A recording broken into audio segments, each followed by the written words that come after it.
The psychological part of the game is as important as your bandeja, as your smash, as your chiquita. It's very important, and I will tell you why, step by step. Padel is mentally unique. First, because you play with someone. You always play in doubles. Unlike another sports that sometimes you play individually. In Padel, you can not only make the one who makes mistakes, also your partner. So it's very important not only to manage your emotions, but also your partner's emotions. Can you train the psychological part? Yes, of course, but usually people train more fitness or more bandejas or more shots off the back wall before training the psychological part. But at least you can do a little effort to reduce those stressful moments when things go wrong, because at the end of the day, it's just a racket sport. Managing the rhythm.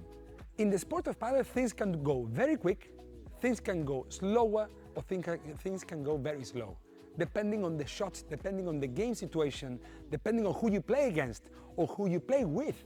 So depending how you feel. Sometimes you don't play every day the same. Sometimes you play 50% of you, sometimes you play 65, 80, and every year, 2-3 times a year, you play 100%, that every shot goes in, everything is happiness, everything is amazing. So you got to try to make sure that at least if you go to play and today you feel 60% good, try to reach the 100% of that 60 in order to become a different level player.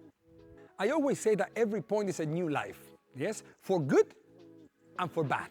What I mean with this is that sometimes, usually happens that someone makes an unforced error or a mistake, so you suffer, the person who made the mistake, and usually your partner also suffers because of what you have done.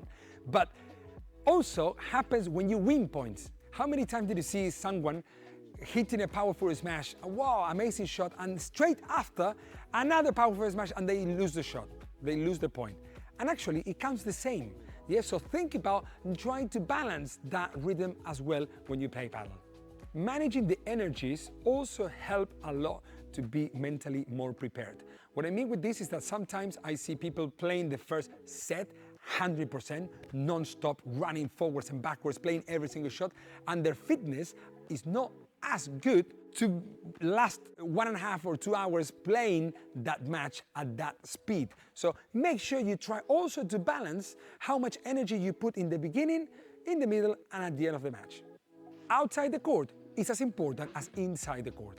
Sometimes you arrive to the padel court and you don't even warm him up.